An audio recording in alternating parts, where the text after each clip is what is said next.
programa Saber Direito desta semana é com o professor Walter Capanema. O curso é sobre direito eletrônico. Tem dúvidas sobre o assunto? Mande um e-mail para nós, saberdireito@stf.jus.br. Você também pode estudar pela internet. É só acessar o site www.tvjustiça.jus.br. Olá pessoal, tudo bem? Eu sou Walter Capanema, sou professor de Direito Eletrônico e estou com vocês em mais um Saber Direito aqui pela TV Justiça. Estamos continuando nesta quarta aula a falar sobre o Marco Civil da Internet. E nesta aula de hoje nós iremos falar sobre a guarda de registros, de conexão e de aplicação. E sempre rememorando um pouquinho o que a gente já falou antes nas aulas anteriores. Mas o que seria o registro de conexão e registro de aplicação? Só para rememorar. O registro de conexão é aquele documento que, uma vez o usuário que se conecta na internet, ele registra o provedor, o número IP, o começo e o final daquela conexão, vinculando ao computador. Enquanto que o registro de aplicação é o documento que identifica, que arquiva, que guarda todas as aplicações, todos os programas e sites que o usuário acessou na internet. E é interessante que na aula de hoje a gente vai verificar que existe sim um prazo em que esse documento, em que esses registros de conexão e os registros de aplicação são guardados pelas empresas e pelos provedores. Vamos então começar a falar do artigo 13 do Marco Civil.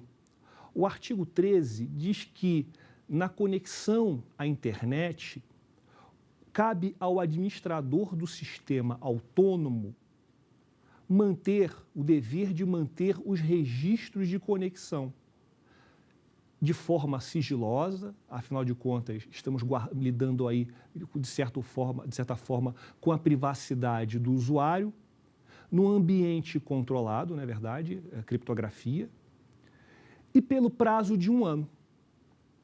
Vamos então destrinchar esse artigo. Basicamente é o seguinte: na conexão à internet, na provisão da conexão à internet, na ligação do usuário na internet, essa entidade, o administrador de sistema autônomo, que para a gente rememorar, que nós comentamos na primeira aula, quando tratamos dos conceitos, seria justamente as empresas ou pessoas físicas que administram redes. Então, a gente incluiria nesse conceito as grandes universidades, as empresas, os provedores de internet. Então, todo esse grupo de gente é obrigado a guardar o registro de conexão do usuário na internet. E o prazo é de 1 ano. Mas aí, o que acontece é que, durante a discussão do Marco Civil, várias discussões, várias polêmicas surgiram em relação a esse artigo. A primeira delas diz respeito se a guarda não estaria violando a privacidade do usuário. Afinal de contas, está permitindo aí, de certa forma, uma identificação do computador que se conectou à internet. Eu entendo que não. Porque o registro de conexão, ele só guarda, ele só documenta o IP do usuário e a hora e o final da sua conexão. Nada mais do que isso, do usuário, melhor dizendo, do computador à internet. Outra questão que também foi muito discutida é se esse ônus direcionado aos administradores de sistema autônomo, se não seria um ônus muito custoso, muito excessivo. Afinal de contas, estaria exigindo que essas empresas arquivassem em seus computadores, em seus servidores, toda uma série de arquivos que dizem respeito a conexões. E muitas vezes, num dia, poderiam chegar a milhares e, quem sabe, milhões de conexões. Eu particularmente entendo que esse custo não é tão grande assim, porque cada vez mais há um barateamento na questão do armazenamento de conteúdo, tanto na internet quanto em discos rígidos. Os discos estão cada vez mais baratos. E também, de certa forma, a empresa ter um registro de conexão deixa de ser uma defesa para ela. Quer dizer, se de repente, imagine uma grande empresa que um dos seus funcionários faça aí um crime pela internet. Se ela tem o registro de conexão desse ataque do seu funcionário utilizando o computador, a empresa mais adiante pode sancioná-lo, pode impor uma suspensão ou até mesmo uma demissão por justa causa, aplicando aí o artigo 482 da CLT. Mas continuando ainda a falar sobre o Marco Civil, sobre o registro de conexão, outra questão também que foi muito discutida é se esse prazo de 1 ano seria muito pouco. Porque 1 ano, realmente, para você guardar de conexão de uma pessoa, por exemplo, se por um lado, do ponto de vista da privacidade, são muitas informações, quer dizer, imagine que você se conecta todo dia 5, 6 vezes. 5, 6 vezes durante o ano, quantos IPs foram registrados aí? Mas, por um outro lado, se a gente for confrontar esse prazo de guarda de 1 ano com outras questões envolvendo, por exemplo, a prescrição de uma ação, a prescrição de um direito que seja discutido, por exemplo, questões envolvendo a responsabilidade civil, o prazo, de acordo com o Código Civil, é de 3 anos. O prazo, de acordo com o Código de Defesa do Consumidor, é 5 anos. Então, 1 ano é muito pouco. É muito pouco para você conseguir armazenar informações que poderão posteriormente serem utilizadas em processos judiciais. Mas outra questão que também merece análise é o parágrafo 1º desse artigo. Por quê? Que diz o seguinte: estabelece um dever basicamente de guarda exclusiva por parte dessa figura, né, o administrador de sistema autônomo. Se ele tem um dever de exclusividade de guarda, ou seja, a partir do momento ele que faz o inventário, ele que faz o registro, ele tem que guardar. Ele não pode repassar a manutenção, a tarefa de manutenção desse registro de conexão para terceiros. Ou seja, assim, brincando, ele não poderia terceirizar a função de guardar o registro. Agora, faria sentido ou seria um ônus exagerado para a empresa novamente? Eu entendo que não há ônus nenhum nisso, porque se o registro de conexão é uma informação importante, a partir do momento que ela começa a circular por várias empresas, que seja, de repente surge na internet, começa a aparecer por aí, começa a vazar essa informação em sites os mais diversos. Porque, veja bem, se a gente está falando de arquivo de computador que é transferido para uma outra empresa, de repente essa empresa transfere para outra, arquivo de computador pode ser facilmente copiado e facilmente divulgado pela internet, a tal ponto que a gente, investigando, fica difícil de descobrir de onde ele partiu. O parágrafo 2º, ele diz o seguinte, ele diz que esse prazo de 1 ano de guarda de registro de conexão, ele pode ser aumentado, mas não é em qualquer situação. E eu vejo que, particularmente, esse parágrafo 2º exige aí uma análise mais detalhada e até uma crítica que eu vou fazer nele. Por quê? O artigo, o parágrafo 2º, diz o seguinte: a autoridade policial ou administrativa, e relembrando que a autoridade administrativa pode ser uma autoridade da Anatel, uma autoridade fazendária, tributária, do Ministério da Justiça, aí usa a expressão, ela poderá requerer cautelarmente que os registros de conexão sejam guardados por prazo superior a 1 ano. Ou seja, aquela regra original do caput, desse nosso artigo, pode sim ser estendida. Mas o que eu chamo a atenção de vocês é o seguinte: a lei fala requerer cautelarmente. Quando a gente pensa, quando a gente lê o artigo, interpreta a palavra cautelar, a gente já lembra de um processo judicial cautelar. Ou seja, numa primeira ideia, numa primeira interpretação, o aumento desse prazo de 1 ano, do prazo de guarda, deve ser feito apenas numa ação cautelar, numa ação judicial cautelar. Mas eu faria uma outra análise. Por quê? Porque mais adiante, quando a gente for analisar no artigo 15 a guarda do registro da aplicação, lá nesse artigo 15 tem um artigo semelhante, tem um parágrafo semelhante. Só que nesse parágrafo ele diz o seguinte, inclusive é o parágrafo 2º do artigo 15.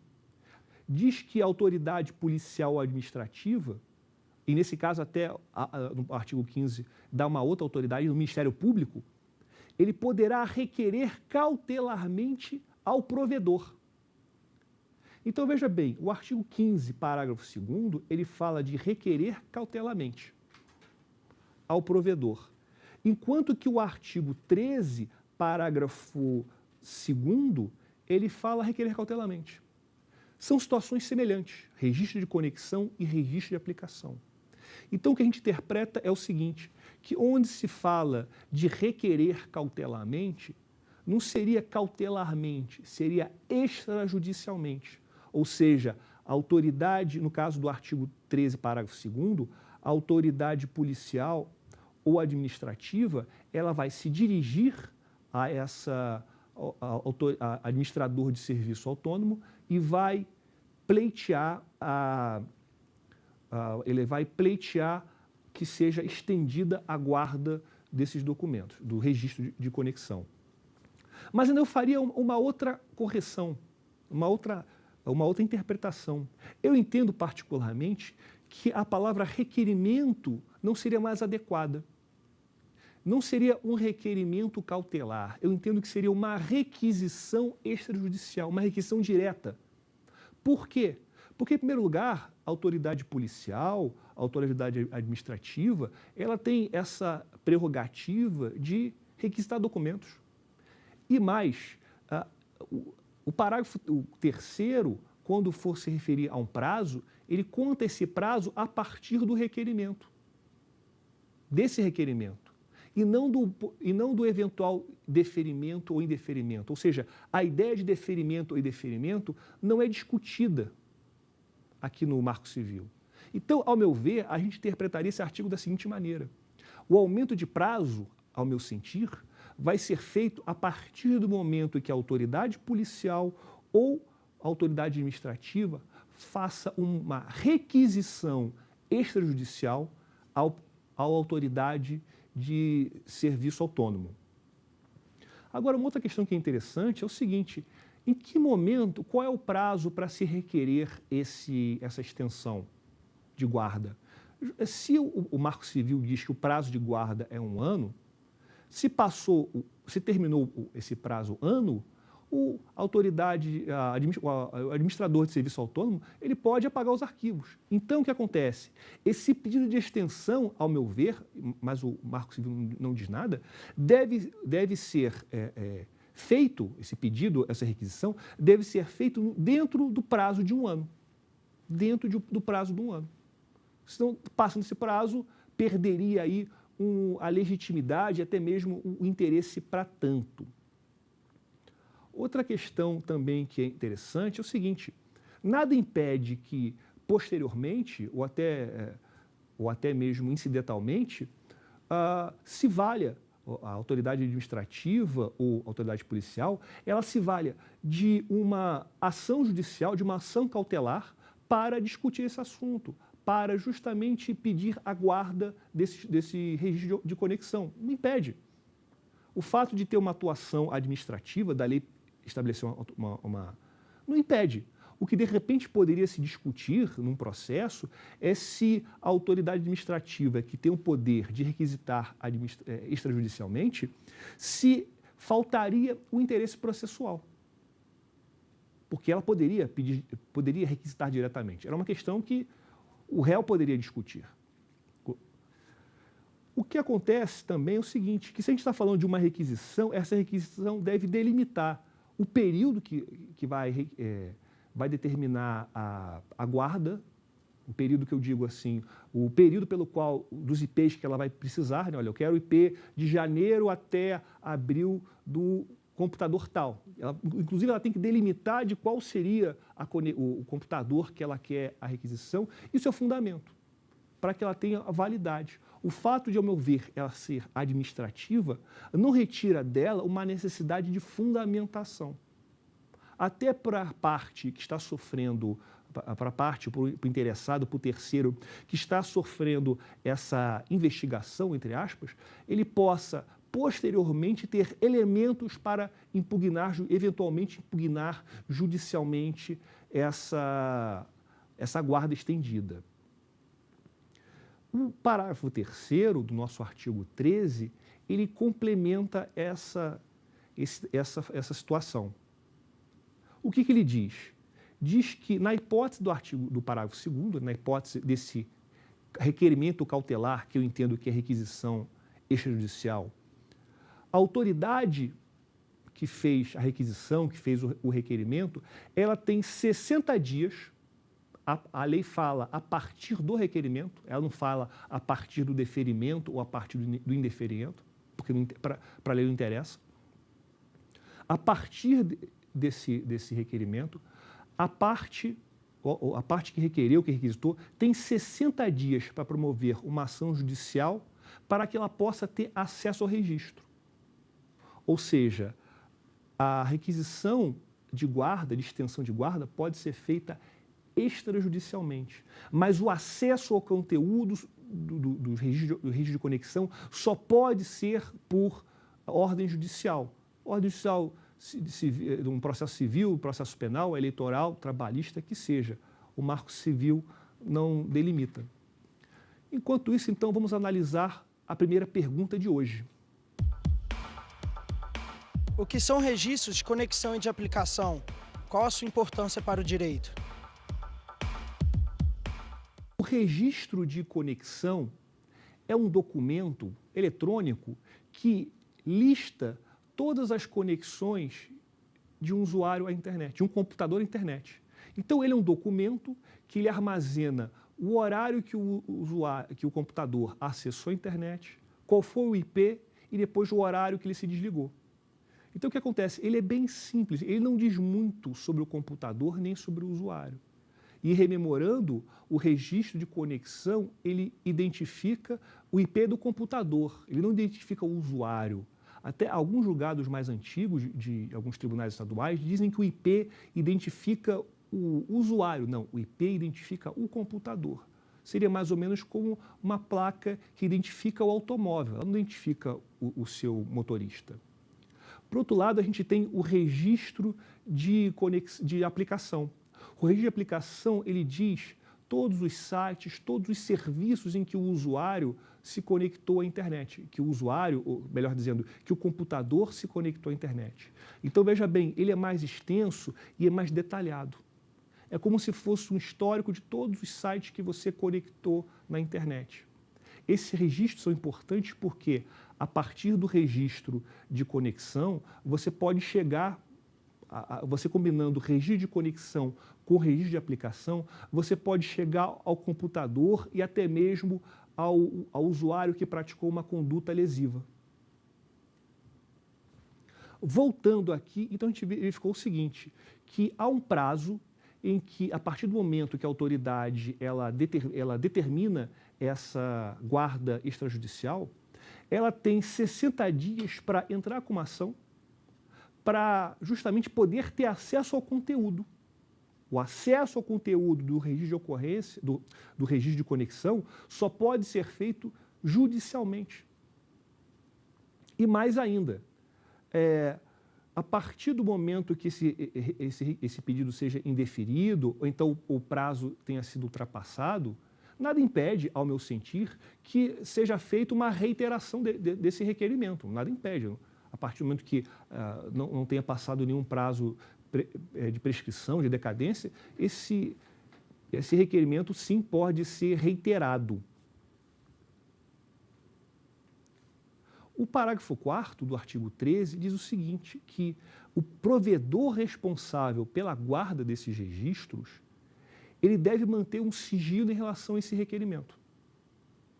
Ou seja, quando a autoridade policial ou autoridade administrativa, ela faz essa que eu chamo requisição extrajudicial, ou requerimento cautelar, como a lei fala, teria então aí esse provedor que recebeu esse aviso, ele não pode avisar para o usuário. Até porque é o seguinte, para, de certa forma, não atrapalhar uma possível investigação, um possível processo judicial. E esse período de guarda vai perder a sua eficácia a partir do momento que ou a autorização judicial tenha sido indeferida, ou então o pedido não tenha sido protocolado no prazo de 60 dias. Então, passou o prazo de 60 dias, o que acontece? O provedor já não tem mais a obrigação de guardar o registro de conexão. O parágrafo 5º, ele diz que, em qualquer hipótese, a disponibilização ao requerente dos registros, que trata desse artigo, né, o registro de conexão, deve ser precedida de autorização judicial. Ou seja, em qualquer situação, em qualquer caso, o acesso sempre ao registro de conexão, assim como a gente já verificou também em relação às mensagens que estão arquivadas, né, a comunicação arquivada, só pode ser feita com prévia autorização judicial. Ou seja, nós temos aqui uma cláusula de reserva judicial. O parágrafo 6º, ele é curioso porque diz o seguinte, que quando for aplicar as sanções pelo descumprimento desse artigo, ou seja, a autoridade faz a requisição, mas o provedor não faz a extensão da guarda, o que acontece? Serão considerados, serão levados em consideração no quantum da sanção, a natureza e a gravidade da infração, os danos delas resultantes, a eventual vantagem auferida pelo infrator, as circunstâncias agravantes, os antecedentes do infrator e a reincidência. Então, o que acontece? É curioso que aqui não se refere a nenhum tipo de sanção. Então, eu entendo que esses parâmetros definidos pelo parágrafo 6º podem ser um parâmetro para aplicação de uma eventual multa civil, parâmetro para uma responsabilidade civil, um parâmetro também para uma condenação criminal, para o quanto de uma condenação criminal, desde que, obviamente, o provedor seja uma pessoa física, porque uma pessoa jurídica não estaria incursa num crime eletrônico, a pessoa jurídica não estaria em curso no crime eletrônico, até porque não há previsão legal para tanto. Então, o que acontece? O marco civil não é claro em que tipo de sanção seria essa aplicável. Talvez seja tão somente, como eu falei para vocês, um parâmetro. Nós falamos da guarda do registro de conexão. Existiria um dever de guarda do registro da aplicação? Porque, veja bem, a guarda do registro de aplicação são informações muito mais sensíveis. Tem a ver justamente com tudo que o usuário acessa na internet. Pensa comigo, você ficaria chateado, você ficaria envergonhado se alguém tivesse acesso ao seu histórico de internet durante um ano, por exemplo? Se alguém soubesse quais são os sites que você está frequentando? Porque muitas vezes você nem praticou o crime, mas você, de repente, sofre de depressão e participa de grupos online de discussão, tem um pai que é alcoólatra e participa de discussões em grupos online, e você não gostaria que essas informações sensíveis que dizem respeito à sua privacidade que fossem discutidas pela internet, que fossem divulgadas. Então, o que acontece? Haveria aí a necessidade de guarda do registro de aplicação? O que é curioso é verificar o seguinte, no artigo 14, ele diz que o provedor de conexão à internet, o provedor de acesso, ele não tem esse dever. Porque, veja bem, o provedor de internet, seja oneroso, seja gratuito, ele não pode fazer esse tipo de análise, de guarda, porque ele já faz a guarda do IP, do registro de conexão. Se ele fizer a guarda do registro de conexão e a guarda do registro de aplicação, ele vai ter muita informação que ele pode cruzar, muita informação sobre a identidade de um computador e, por conseguinte, de uma pessoa. Seria muita informação na mão de uma empresa só. Não seria interessante. Então, o que acontece? É curioso verificar que o artigo 15, por outro lado, ele permite, sim, a guarda do registro de aplicação, mas para tipos de pessoas, tipos de empresas diferentes.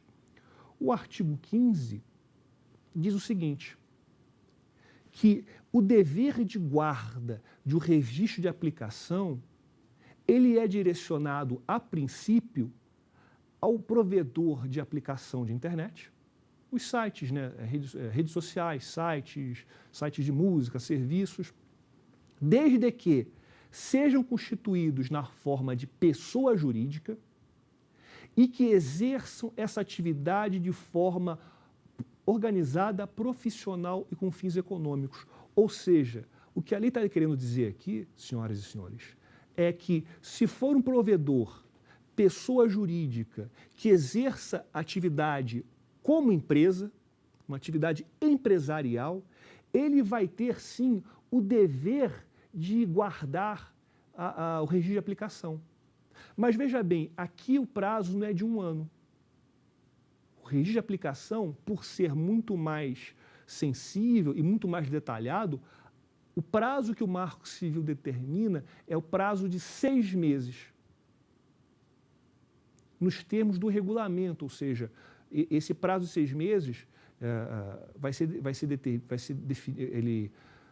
ele vai ter definição de algumas outras regras através de um regulamento que ainda não foi editado. Agora, quem é que vai editar? O presidente da República, a Anatel? Não está muito claro. Só diz regulamento. Poderia ser um decreto.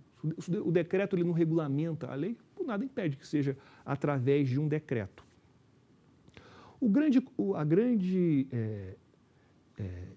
Que eu chamo a atenção aqui, o grande detalhe, é que, ele, portanto, ele é um ônus apenas àquelas empresas, àqueles provedores que exercem a função de caráter empresarial. Ele é um ônus para esses serviços. Agora, se de repente é um serviço de conexão à internet prestado por uma pessoa física, ou por uma ONG, ou por uma associação sem fins lucrativos, a princípio, não haveria necessidade da guarda do registro de aplicação. O parágrafo 2º do artigo 15, ele tem um dispositivo semelhante à questão do registro de conexão, ou seja, a autoridade policial ou administrativa, só que nesse caso também o Ministério Público não pode fazer isso no registro de conexão, mas o Ministério Público também, aqui no registro de aplicação, ele pode aí utilizar a ideia do requerimento cautelar ao provedor para que seja estendida a guarda. Então, o que até rememorando então rapidamente, que o meu entendimento é que seria uma requisição extrajudicial, que deve ser, obviamente, realizada dentro daquele prazo de 1 ano original, que no nosso caso, o prazo de 6 meses previsto pela lei. E sempre o acesso ao conteúdo desse registro de aplicação deve se dar por ordem judicial. Se o registro de conexão, que é muito menos extenso e detalhado, exige a ordem judicial, com mais razão o registro de aplicação, que diz respeito a detalhes muito mais importantes de um computador. Então, há aqui também a necessidade de uma ordem judicial.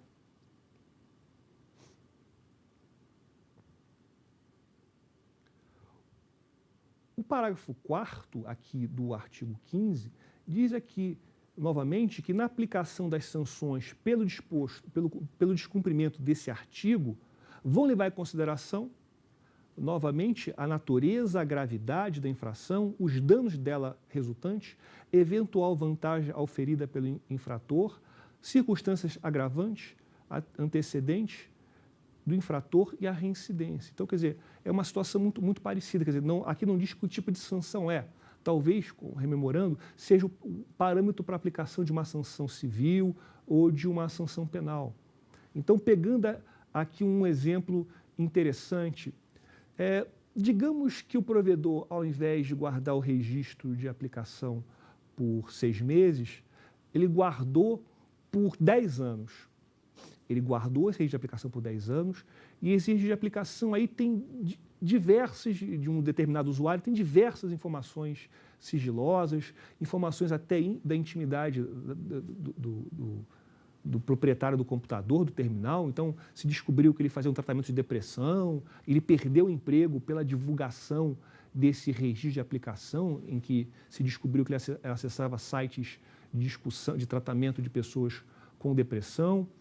Então, veja bem, a divulgação, nós temos aqui duas situações lesivas. Em primeiro lugar, o prazo de guarda do registro de aplicação foi muito superior ao que a lei fala. A lei fala que 6 meses, e a gente está vendo aqui que foi guardado por 10 anos.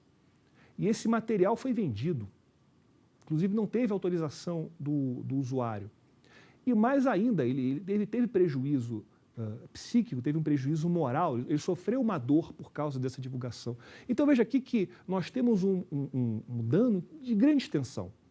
Um dano que teve uma grande extensão e um dano que trouxe vantagem econômica para o infrator. Porque o infrator, quando vendeu o registro de aplicação, ele ganhou dinheiro com isso. Vamos então passar à segunda pergunta de hoje. Poderá um provedor guardar os registros por um prazo superior ao definido na lei? Veja bem, então, em relação ao registro de conexão, o prazo é de 1 ano, a autoridade administrativa e a autoridade policial podem fazer aí esse requerimento administrativo, requisição extrajudicial e pedir aí que seja guardado por um prazo maior. Só que esse prazo maior tem que ser um prazo proporcional à utilização que se vai dar. Não pode ser um prazo indefinido, um prazo eterno. Porque quanto mais você guarda informações de uma pessoa, mais você tem da privacidade dela. Com igual razão e muito mais intensidade, quando nós estamos falando aí do registro de aplicação à internet. A lei fala em 6 meses, o artigo 15 permite a extensão desse período, uma vez requisitado, utilizando a minha expressão, da autoridade policial, da autoridade administrativa e um diferencial do Ministério Público. Então, pode sim ter uma guarda estendida, mas precisa aí de uma intervenção de certas autoridades de acordo com o que determina o Marco Civil. Então, voltando ao que a gente está falando, é preciso que o juiz, no caso concreto, quando ele se depara com uma situação em que houve violação da privacidade, que ele, principalmente pela guarda de registro por um tempo excessivo ou pela venda dele, que ele tenha aí a sensibilidade de encontrar esses parâmetros. Ele precisa, sim, fazer uma análise dos fatos e verificar o quanto houve de lesividade na conduta, se realmente, de repente, essa empresa é reincidente, inclusive é um dos parâmetros. A empresa costuma fazer a guarda por um prazo acima do que a lei determina, inclusive ela gosta sempre de vender, ela inclusive tem clientes assíduos desse material. Esse material não é cedido com autorização do usuário, até a sua revelia. Então, o que acontece aqui? A gente está verificando que são vários elementos que nos mostram aí que, nesse caso que nós estávamos analisando antes da pergunta, que numa situação de responsabilidade civil, o quanto indenizatório seria muito grande. Seria muito grande. A pessoa perdeu o emprego, a pessoa teve a privacidade violada, houve desobediência ao que o Marco Civil determina. Então, até em casos de dano moral, aí, digamos assim, a necessidade de impor um caráter reparatório e sancionatório, principalmente no quanto indenizatório. Então, são questões que merecem uma análise caso a caso. Mas ainda esse artigo 15, ele mereceu muita discussão, porque a partir do momento em que você tem um provedor, no caso do artigo 15, uma empresa que armazena esse conteúdo do registro de conexão, do registro de aplicação, ela estaria aí, de certa forma, segundo alguns defensores da privacidade, alguns militantes, você estaria aí tendo uma séria violação da privacidade. Você estaria tendo um grande irmão, lembrando daquele famoso livro George Orwell, 1984, 1984, que havia a figura do grande irmão que fiscalizava tudo que as pessoas faziam, era uma tela que controlava tudo que as pessoas faziam. Então, será que o artigo 15 não estaria legitimando a função do grande irmão? Especialmente numa época como a nossa que estamos vivendo, em que as pessoas colocam sua vida toda na internet, utilizam a internet para tudo e, pior, descobrimos que o governo dos Estados Unidos e daqueles países que pertencem ao grupo chamado Five Eyes, Inglaterra, Austrália e outros, justamente está trabalhando em conjunto para violar a privacidade e armazenar tudo que as pessoas estão escrevendo. Então, esse artigo 15 trouxe um certo medo para as pessoas. Mas o artigo 15, eu acho que ele é um mal necessário. Por quê? Porque pense no seguinte exemplo. Um usuário postou, ele criou um perfil falso ofendendo uma pessoa. Então, o que acontece? Foi um perfil falso. Não dá para identificar, não tem impressão digital. O que se deve fazer? Se deve requerer judicialmente ao provedor de aplicação, ao site que cuida da rede social, para identificar qual é o número IP daquele usuário, daquele computador que criou aquele usuário. Ou seja, o que vai acontecer aí? Esse provedor de aplicação, a rede social, ela vai consultar o seu registro de aplicação, e se tiver nesse prazo de 6 meses, vai verificar qual foi o IP. Então, descobrindo qual é o IP que criou o perfil, a gente vai confrontar com o IP do provedor de conexão do computador. E pegando o IP do registro de conexão, a gente chega até o computador e até o usuário. Então, é importante você combinar o registro de aplicação com o registro de conexão para você chegar até o infrator.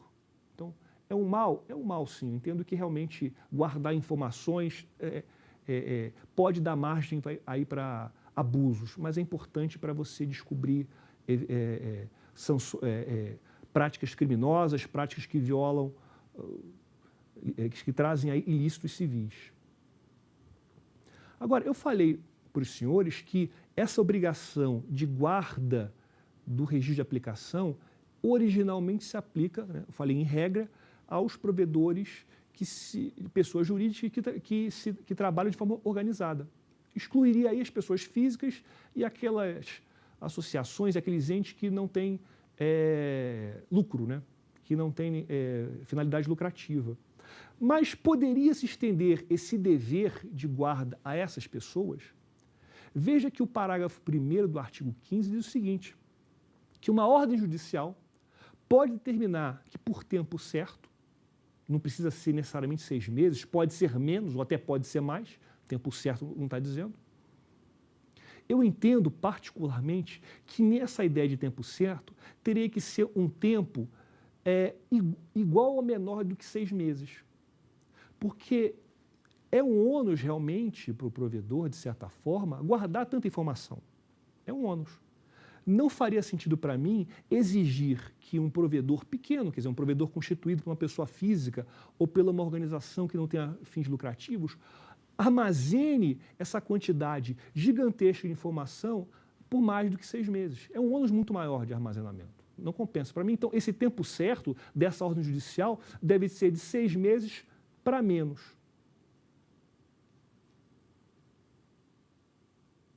Então, o que acontece? Essa ordem judicial deve ser por fato determinado e um período também determinado. Então, a ordem judicial vai dizer, olha, provedor, pessoa física, provedor, órgão, ONG. Você vai guardar esse registro de aplicação por 3 meses em relação ao fato pela criação de um perfil falso numa rede social e pelo período, né, de um período. Então, aí sim, aí é uma ordem válida. Não precisa ser necessariamente uma ordem judicial de um processo civil, pode ser de um processo penal, nada impede. Ou até mesmo de um processo trabalhista. Quer dizer, as possibilidades aí são ilimitadas. Vamos então passar a analisar o artigo 16 do Marco Civil. É um artigo também muito interessante que diz o seguinte, que na provisão de aplicações de internet, ou seja, na prestação desse serviço de conexão, de aplicação em que você tem acesso a vários sites, a vários serviços, não importa se é gratuita ou onerosa, nós temos aqui duas vedações. É vedada a guarda, em primeiro lugar, no inciso 1, dos registros de acesso a outras aplicações de internet, sem que o titular dos dados tenha concedido previamente, respeitado o disposto no artigo 7º, ou seja, respeitado o artigo no artigo 7º, que diz que é aquele rol meramente exemplificativo dos direitos e garantias do usuário no Marco Civil. Então, o que acontece? Pegando aqui um exemplo até que nós citamos numa outra aula. A partir do momento que você é usuário de uma rede social, a rede social realmente acaba monitorando o seu comportamento dentro dela. Mas a rede social tem tecnologia para monitorar também o seu comportamento fora dela. Então, você clicou no link e acessou um site externo, a rede social está te controlando. E mais ainda, algumas redes sociais elas têm um sistema de autenticação. Então, por exemplo, você vai num blog genérico ou num site genérico. Você pode postar o comentário, mas utilizando o seu acesso da rede social.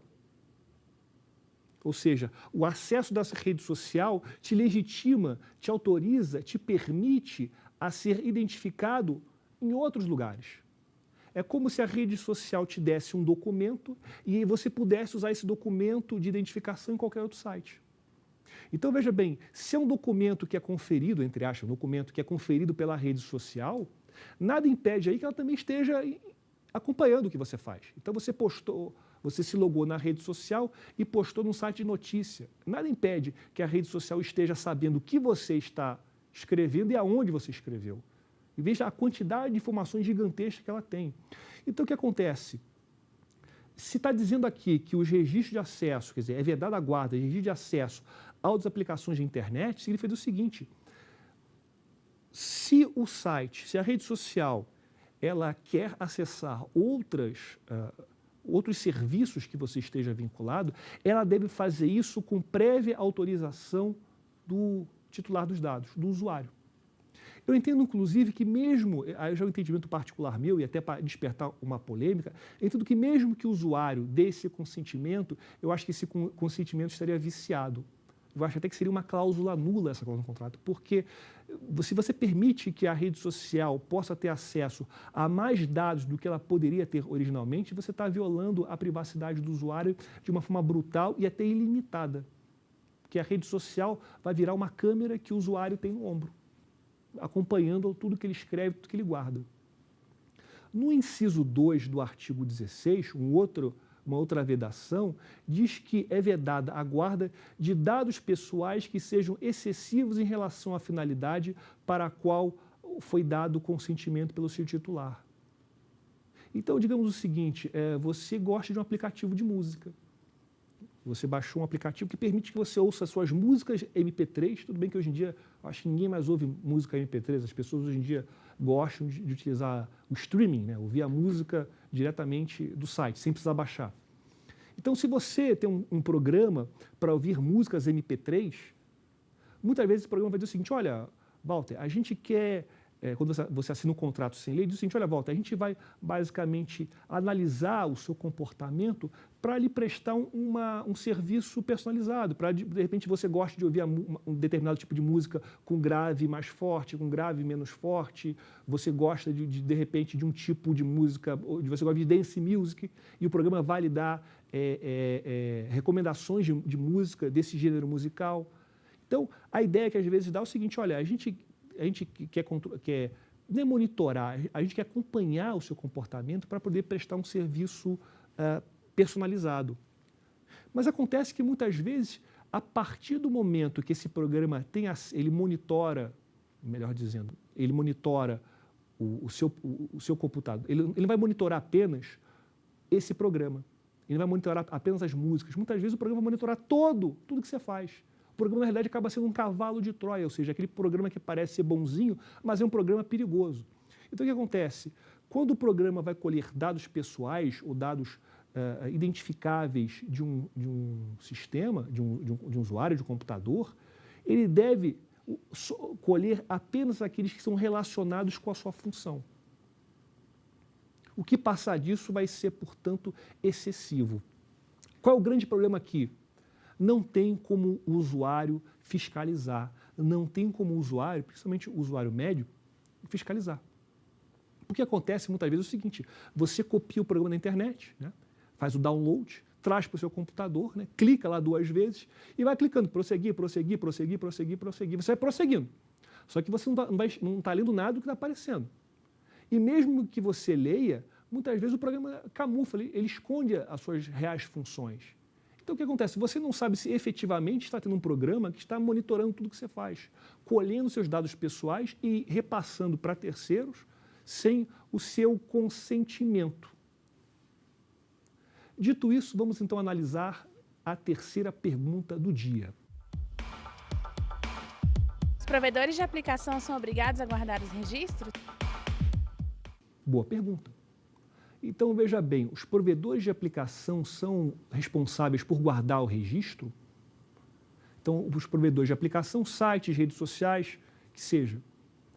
O artigo 15 diz que sim, desde que, a princípio, esse provedor de aplicação seja uma pessoa jurídica e que ela exerça essa atividade com fins empresariais.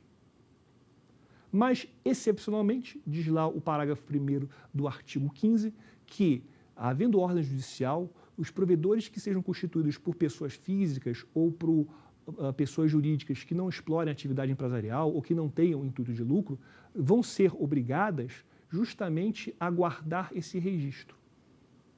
O período é de 6 meses e, eventualmente, ele pode ser estendido através do que nós já falamos, a lei chama de um requerimento cautelar, mas que eu entendo que seja uma requisição extrajudicial. Então, portanto, o registro de aplicação é um documento, é um inventário de informações que podem identificar os gostos e as preferências do usuário. E uma outra questão que eu gostaria de falar ainda sobre esse tema é o seguinte: se o registro de conexão e o registro de aplicação são documentos, são inventários, arquivos do que o usuário faz, do que o computador faz, de onde ele acessa, que seja, nada impede que esses arquivos sejam apagados. Então, muitas vezes, quando alguém vai invadir uma rede social, vai invadir um servidor, a primeira coisa que ele vai fazer é buscar apagar o registro de ocorrência, o registro de conexão, ou também o registro de aplicação. Por quê? Para apagar a sua impressão digital.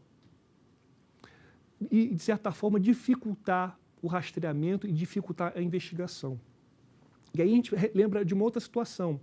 Eu falei para vocês, até na primeira aula, que o número IP identifica o computador. A partir do momento que o computador, que o usuário, com o computador ou com a expressão que ele utiliza, o terminal, ele se conecta na internet, ele recebe o número IP, esse computador. Aí vem outra questão. O número IP, embora seja importantíssimo para a produção de prova e identificação do autor na internet, ele pode sim ser falsificado.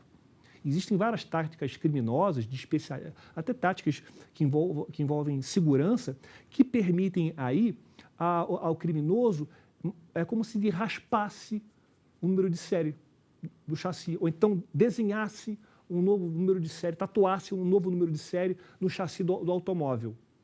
Ao invés de identificar um carro é outro, ao invés de identificar um IP é outro. E aí eu me lembro também agora, me vem à mente, de uma dica até de segurança e de tecnologia. Se você tem na sua casa uma rede Wi-Fi aberta, cuidado.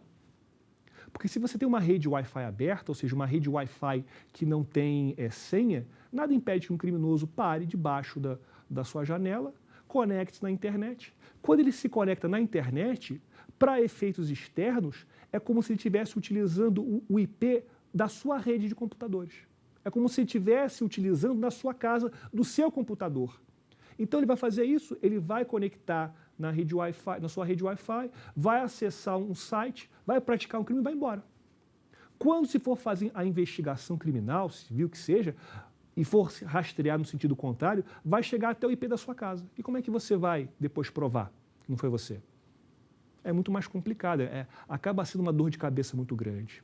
E até também a gente tem que levar em consideração que cada vez mais está surgindo a ideia, na democratização da internet, de ter redes Wi-Fi abertas. A Copacabana, na praia de Copacabana, tinha, não sei se ainda tem, uma rede Wi-Fi aberta na Orla, São Paulo, nas praças. Se, por um lado, é importantíssimo como instrumento de divulgação e democratização da internet, por outro lado, é perigoso. É perigoso pela mesma razão da rede Wi-Fi aberta. Porque é uma rede Wi-Fi aberta, né, que permite aí que o usuário se conecte e pratique crimes. E até você rastreá-lo de volta, já era. Aí precisa o administrador público pesar o que vale a pena. Você ter uma rede Wi-Fi aberta e democratizar o acesso à internet, ou você ter uma rede Wi-Fi fechada e evitar crimes? Vamos então passar para o último artigo de hoje, o artigo 17. O artigo 17 diz o seguinte: ressalvadas as hipóteses previstas nessa lei, a opção por não guardar os registros de acesso a aplicações de internet não implica a responsabilidade sobre danos decorrentes do uso desses serviços por terceiros. Isso quer dizer o seguinte: como regra geral, há o dever do provedor de guardar o conteúdo, de fazer um registro de conexão, um registro de aplicação, melhor dizendo. Há um dever do provedor de aplicação de fazer o registro de aplicação. Acontece que o provedor, de repente, pode se esquecer. O fato de ter esquecido, vou pegar um exemplo de uma rede social. A rede social deveria ter o registro de aplicação. Ela não fez.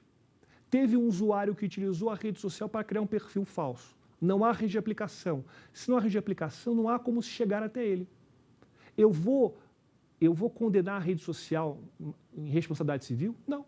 Mas em que aspecto? Em primeiro lugar, o Marco Civil já diz que o provedor não responde. E por outro, analisando puramente pelo prisma da responsabilidade civil, eu não posso imputar a responsabilidade a alguém que não participou da conduta. Não foi o provedor que criou o perfil falso. Ele então somente esqueceu de criar esse registro de aplicação. Portanto, estamos vendo o quanto esses documentos são importantes para a nossa vida e para as nossas provas processuais. Portanto, meus amigos, muito obrigado pela companhia e aguardo vocês na nossa derradeira aula, na 5ª aula, sobre o Marco Civil. Muito obrigado e até a próxima. Tem dúvidas sobre o assunto? Mande um e-mail para nós, saberdireito@stf.jus.br.